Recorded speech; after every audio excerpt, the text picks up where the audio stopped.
die, the second group's life becomes an unending nightmare. The most disturbing case of this I came across involved a 65-year-old retired teacher referred to as Mr. B in the case report to protect his privacy. Let's call him Brian for simplicity's sake. Sometime in early 2010, Brian started experiencing a the whole reason I got up and accidentally poor socialization, anxiety, decreased sleep and appetite, ideas of worthlessness, and guilt. However, it wasn't long before these symptoms developed further with delusions of catastrophe, nihilism, and persecution. He also began feeling like he had lost every asset and had become extremely poor as a result. But things were about to get a whole lot worse. Because soon after, Brian started saying that his organs weren't working anymore. His brain had stopped functioning and his house had developed cracks and was going to fall down.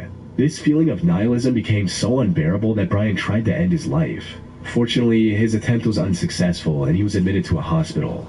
Family members also found a final note in his room which revealed that he wanted to end himself because he feared he might spread a deadly infection to the people in his village. Even after being admitted to the hospital, Brian attempted to end everything 2 more times before becoming fully convinced that he was already dead and refusing to eat. The only silver lining in this case is that doctors were able to diagnose his condition as Cotard syndrome on time and treat him accordingly. This was a significant development, especially when you consider that unlike 140 years ago when Jules Cotard first discovered the syndrome, treatment options were virtually non-existent. And while Cotard syndrome is not officially recognized as a mental illness in official manuals like the DSM-5 and the ICD-10 by the World Health Organization, I came across several studies that suggest treating this syndrome is possible. And not only possible, but increasingly effective today with methods like electroconvulsive treatment and psychiatric medication. And with advances in brain imaging technology, we can hopefully gain a deeper understanding of the causes of Cotard syndrome and find ways to prevent it completely.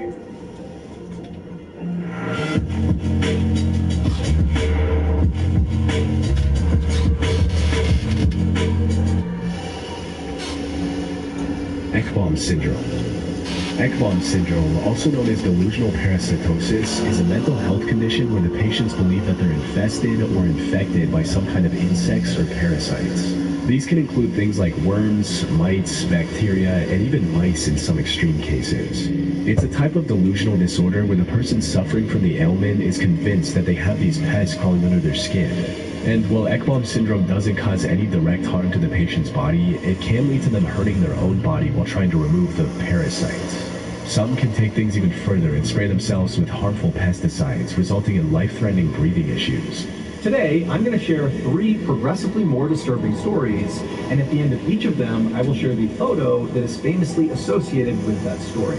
But before we get into those stories, if you're a fan of the strange, dark, and mysterious delivered in story format, then you've come to the right place because that's all we do, and we upload once a week. So, if that's of interest to you, please replace all of the like button's toilet paper with duct tape. Also, please subscribe to our channel and turn on all notifications so you don't miss any of our weekly uploads. Okay, let's get into today's stories.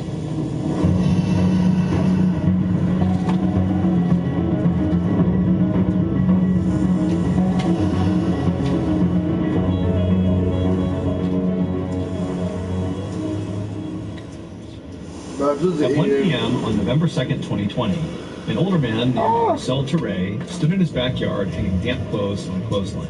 Marcel and his wife, 83-year-old Paulette Andrew, lived on White Street in the small city of Onden, Belgium. And usually, their days were filled with household chores or visits from their kids. But over the last few months, Marcel had started to spend a lot more time taking care of his wife because she had recently been diagnosed with Alzheimer's disease. Alzheimer's disease is a type of dementia that causes memory loss and confusion. And so Paulette needed help remembering to eat or to take medications on time, and sometimes she would just wander off without telling Marcel, and Marcel would have to go corral her and bring her back home. For Marcel, watching his wife struggle with this disease was absolutely heartbreaking, and so he did everything in his power to make her life as comfortable and happy as he possibly could. And so before he had come out to hang up the laundry, he had made sure to set his wife up in front of the TV with a nice lunch so she could eat and watch her favorite show. And so Marcel hung up the last piece of clothing and then picked up the empty laundry basket and headed back towards the house. When he went inside, he expected to see his wife still sitting on the couch watching TV. But she wasn't there anymore. Marcel immediately began calling out his wife's name, but she didn't call back. And then he searched the whole house and he couldn't find her. And so starting to panic, he went outside, he searched the outside of the house, she wasn't there. He even knocked on some neighbors' doors, but they hadn't seen her. And so at this point, Marcel was very scared, given the fact that his wife had Alzheimer's and could easily wander off and put herself in a very dangerous situation without even knowing. And so instead of waiting any longer to just hope she showed up again, he picked up the phone and he called the police. Less than an hour later, Marcel stood outside of his house looking at helicopters flying overhead, and he knew at least half a dozen officers were spread out around the neighborhood, knocking on neighbors' doors. There were canine units searching the surrounding area. This huge search, it was all for Paulette. Marcel was glad to see that clearly the police had taken the search very seriously, and so he was confident that they would find his wife and that hopefully she'd be okay. But the hours kept ticking by, and as the sun began to go down, there still was no sign of Paulette. A police officer told Marcel that they would keep on investigating and hopefully find his wife as soon as possible. But over the next few days and weeks, Paulette didn't turn up. Nobody had any idea where she was. And before long, weeks turned into months, and then months turned into 2 full years that nobody had seen Paulette. And by that point, Marcel had basically resigned himself to the fact that he very likely would die without ever figuring out what happened to his wife. But then, one day in early October of 2022, so 2 years after Paulette went missing, one of Marcel and Paulette's neighbors was at home on their computer looking at a particular website. And as they were scrolling through this website, they happened upon an image that as soon as they saw it, they froze. Because this neighbor was very well aware of the fact that Paulette had gone missing and nobody had found her.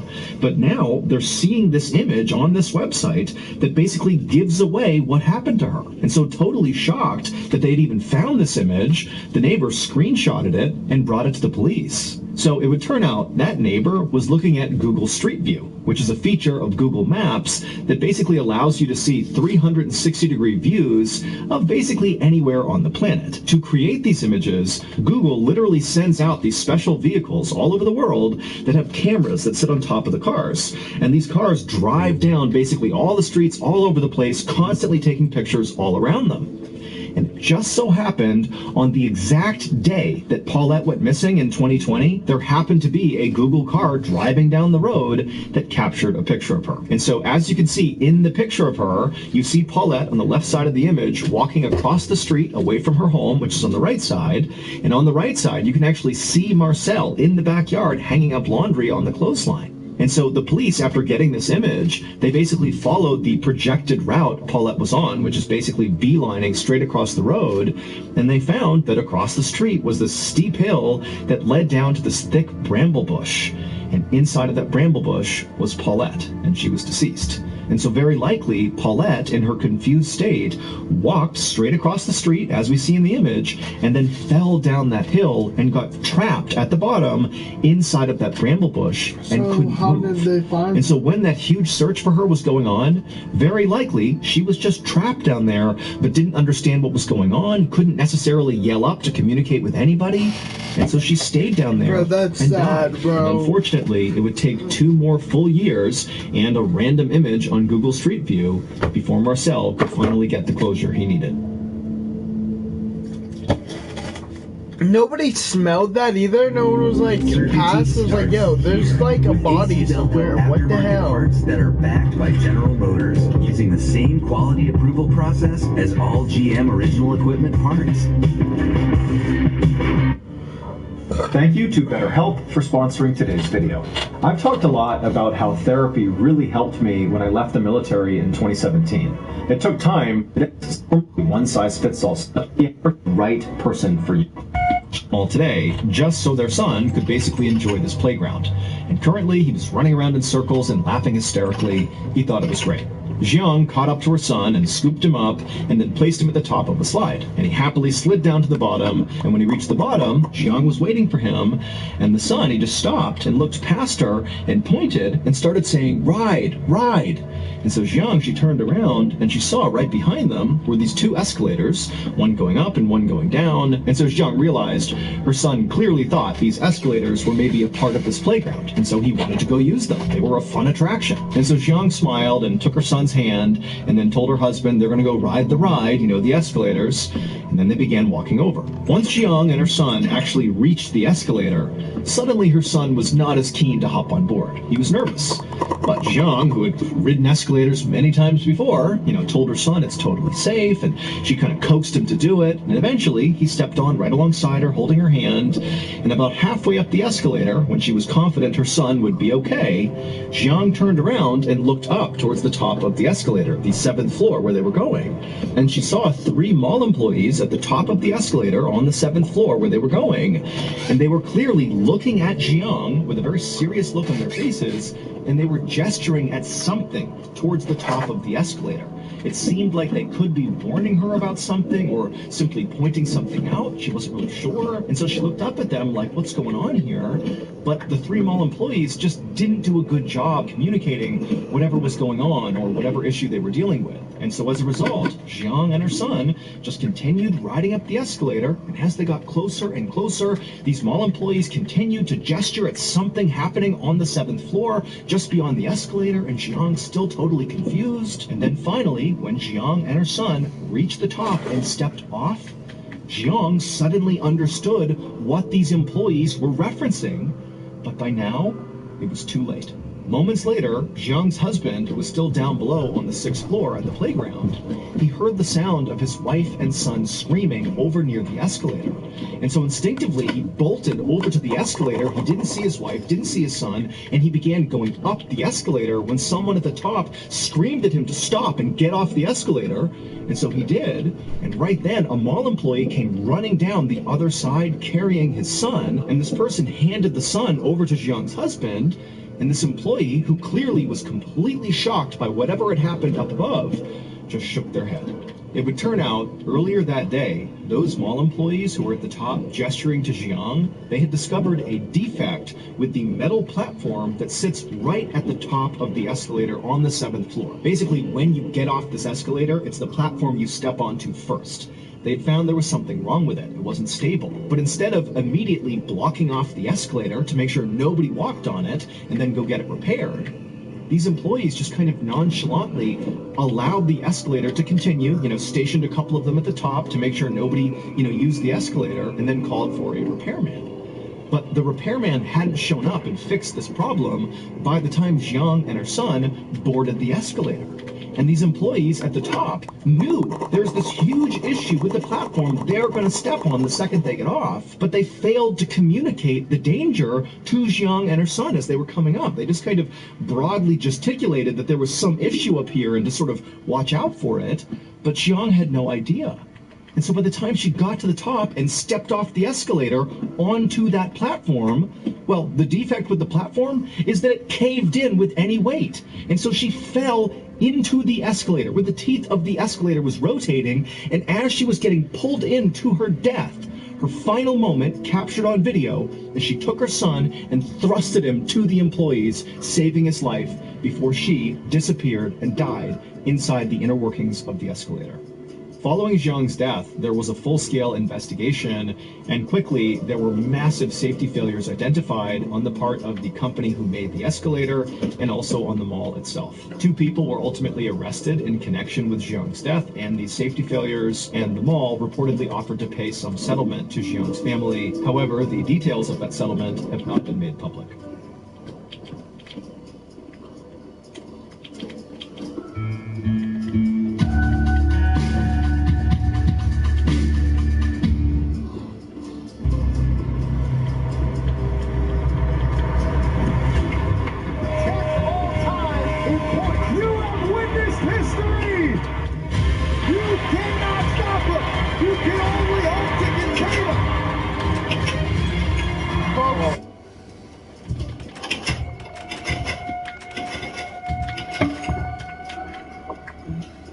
I don't even use this. One morning in November of 1997, a police captain named outside. Jeffrey Lewis, along with his partner, parked their squad car near the Manatee River in Bradenton, Florida, which is a small city just south of Tampa.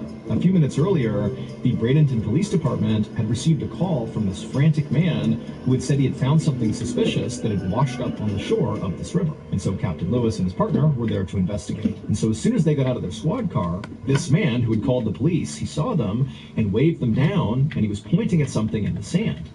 And so Captain Lewis and his partner, they walked over, and before they even talked to this guy, they just looked down at what he was pointing at, and right away they could see why he called the police. Because there, sitting on the sand, was a severed human hand. And so the instant Captain Lewis saw this, his first thought was actually just alligators, because there were alligators that swam in the Manatee River, and people were told about them, and were told, not to go swimming here, but people still did. And so his thought was, well, maybe one of the alligators got a swimmer. However, when Captain Lewis looked at the hand more closely, he could tell right away that that probably did not happen, because where the hand had been cut off from the body, the cut was almost surgical. It was very, very neat, whereas if an alligator had ripped the hand off, it would be rough. But this almost looked like a surgeon had carefully removed the hand. And so what this signaled to Captain Lewis is this hand very likely represented a murder victim. Somebody who killed this person, cut their body up, and one of their body parts is now washed ashore. And so Captain Lewis turned to his partner and told him to call for backup. And within an hour, police officers were scouring the Manatee River looking for the body that belonged to this hand. Meanwhile, the captain bagged this hand as evidence and brought it to the county sheriff's crime lab, hoping that forensic experts could potentially figure out who the victim was using fingerprints. However, when he actually handed over the hand to these forensic technicians, they told Captain Lewis that it was very likely going to be impossible to try to pull prints from this hand because the hand was very badly decomposed and water damaged. But they told Captain Lewis that despite this being a total long shot, they would still give it a try. And so really all Captain Lewis had was this hand, and so he just kind of waited for information from the crime lab about the fingerprints. And before long, the waiting went from days to weeks to months with no fingerprints. And so with no fingerprints and no other breakthroughs in this case, Captain Lewis moved on to other cases. That is, until June of 1998, and Captain Lewis was sitting in his office doing some work when he suddenly got a call from the crime lab about the hand. An employee told Captain Lewis they had finally made a breakthrough. When they couldn't get the prints off this hand at first, they had moved to this very complicated technique where basically they would peel individual layers of skin off the hand and sort of piece together all the information to get a print. And amazingly, this technique worked. And so not only did they now have this print, but they had also already run this print through the Florida State database, and they had gotten a match. The hand belonged to a man named Willie Suttle. As soon as he hung up, Captain Lewis opened up a new tab on his computer and began researching Willie Suttle to figure out who this person was. And he quickly found through public employment records that Willie had been a retired garbage collector, and then also Captain Lewis looked at police records and discovered that Willie had a minor criminal history. But what really stood out in his research about Willie was that Willie had never been reported missing. Willie had instead been reported dead. Right there in the public records that Captain Lewis was looking at, he found Willie's death certificate. And this document said Willie had died of natural causes 5 months prior to his hand washing up on shore. And also it said Willie had been buried in a local cemetery, and no police had ever been involved in his death because no crime had been committed. And so Captain Lewis was baffled. None of this made any sense. If Willie had died of natural causes and been buried over a year ago, then how did his hand, his severed hand, wind up on the shore of the Manatee? You want to know the biggest mistake pilots make with aircraft insurance? Thinking that insurance brokers are insurance companies. Yep, it happens every single day. What insurance company are you with? No, I don't own a plane! Fuck off! The next day, which was Friday, June 26th, Captain Lewis, along with a few other police officers, went to the cemetery where Willie had been buried, and they exhumed his casket. And when they opened it up, they actually expected it to be empty, considering his hand was already missing, so probably his whole body was gone. But no, when they opened it up, there was Willie, missing his left hand. But that wasn't all. At the bottom of Willie's casket were all of his internal organs, just sitting there in a rotting pile. And so Captain Lewis is staring at this, having no idea what to make of it. But the first thought he had was, okay, maybe somebody tried to rob Willie's casket. But he's thinking, you know, if they did that, why did they cut out his organs and stash him at the bottom of the casket? And also, why did they remove his left hand and chuck it in the river? Like, that doesn't make any sense. It felt like every clue Captain Lewis found was only making this case harder to solve. But he hoped when he sent off Willie's body to the county medical examiner that they would be able to provide him with some more answers as to what happened here. Later that afternoon, the county medical examiner would perform an autopsy on Willie's body. And the first thing he noticed when he began was that despite the fact that Willie's organs clearly had been removed, that Willie's abdomen did not appear sunken in. It appeared full. So the medical examiner started the autopsy by cutting open Willie's abdomen to see what was in there.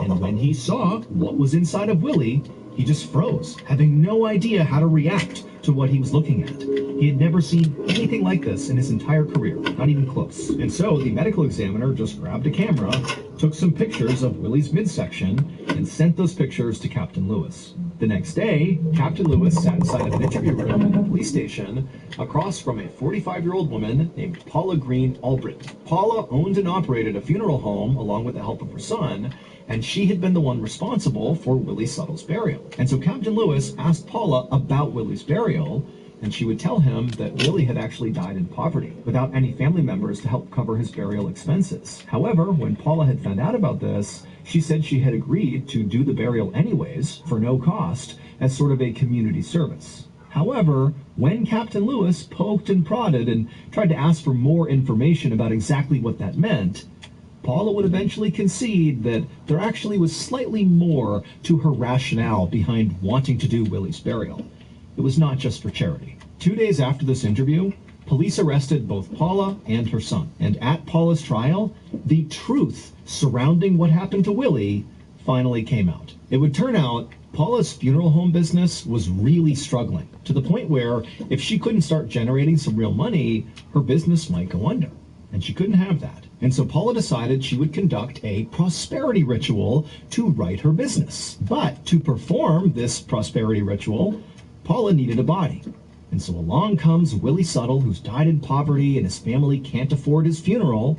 And Paula says, "Don't worry, I'll take him on for free." But really what she needed was Willie's body. And once Paula and her son had possession of Willie's body, they began the ritual, which started with Paula's son carefully cutting off Willie's left hand, and then the two of them cut Willie's midsection open, removed all his internal organs, and then Paula got out all these voodoo dolls, and she wrote on pieces of paper the names of the other funeral homes, her competitors in the area, and she pinned these pieces of paper to each of these voodoo dolls, and then she took those voodoo dolls and jammed them inside of Willie's abdomen in the empty cavity they had created, and then they stitched him back up. And then she took Willie's body and his organs, and she chucked them into a cheap casket and had him buried.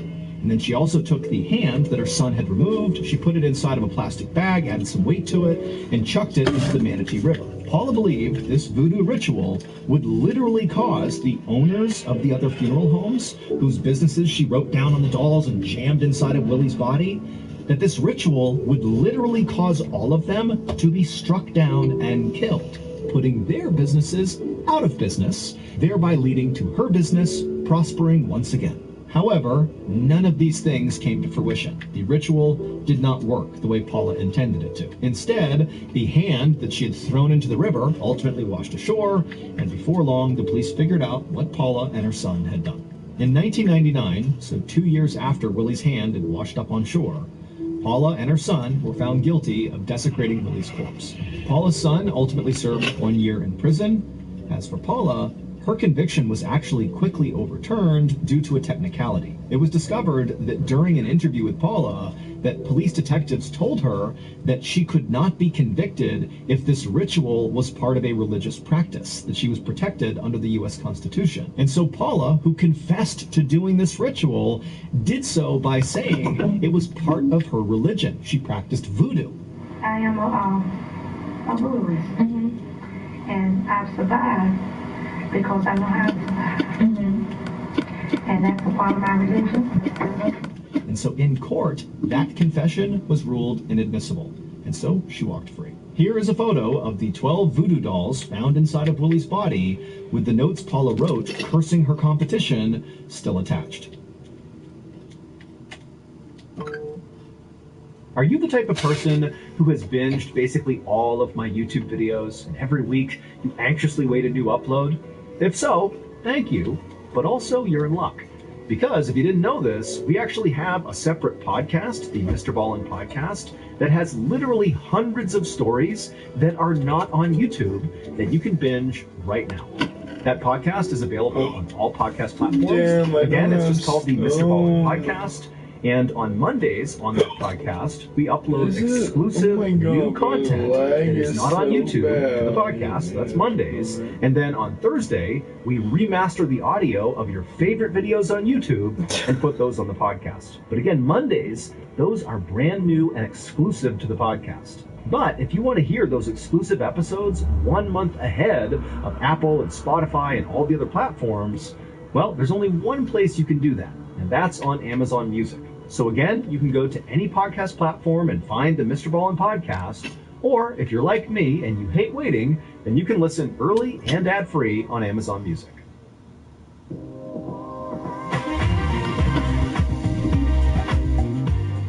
Figma versus Canva.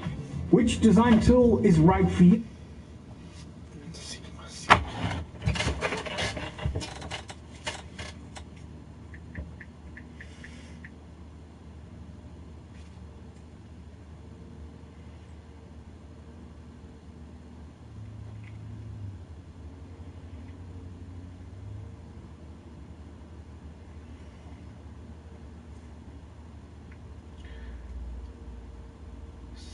Sigma on the wall. Who's the most skibbiest of them all?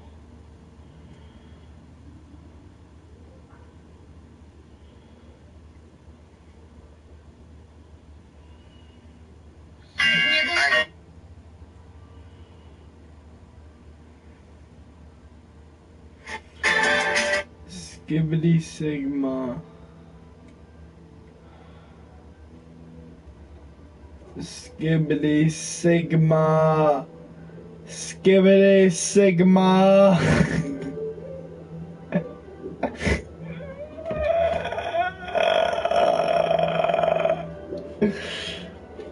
Fucking gay. Straight out.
I ain't pray for these baguettes, I pray for better days.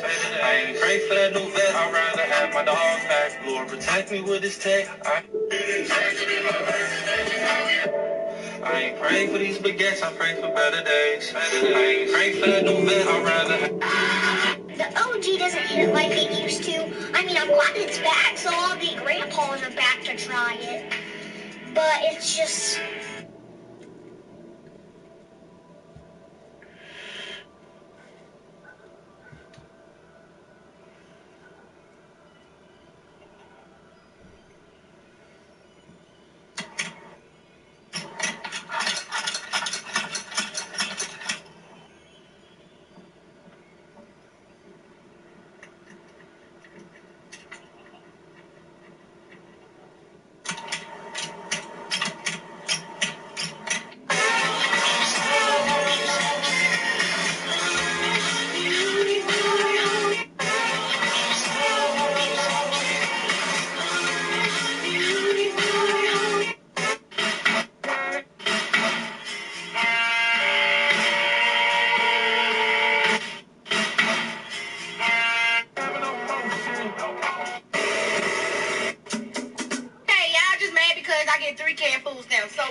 complete computer system with 80K memory console, digital data drive, daisy wheel printer, and professional keyboard.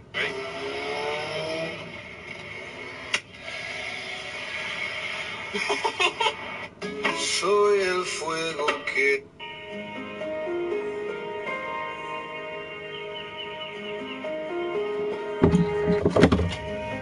Maybe you're such a chill guy.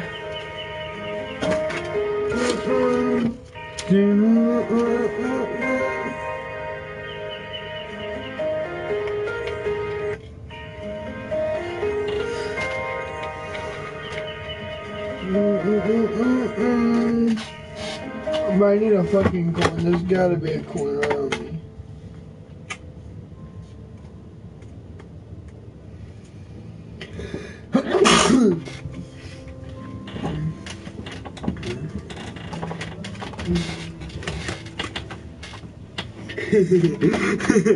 Bro, made out of pre-gum. What the fuck was that comment? Like,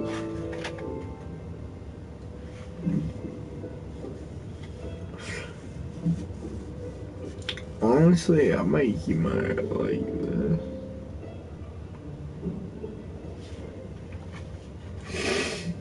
I ain't praying for that new vet. I pray for the new vet right here, but oh, but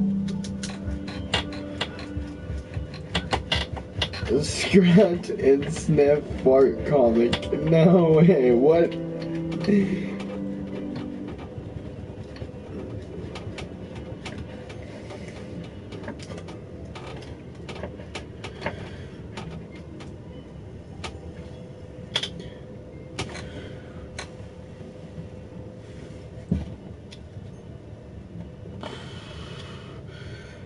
LXNMMQ. Wait. I'm reading off card numbers on stream. Why am I still reading it? Like, bruh. Sir, do not redeem! Do not redeem the card! Do not redeem the card, sir! Sir, please do not redeem the card, sir! I can't even do it. So you are redeeming the card, yes. Come on. I need to do it. It's just funny.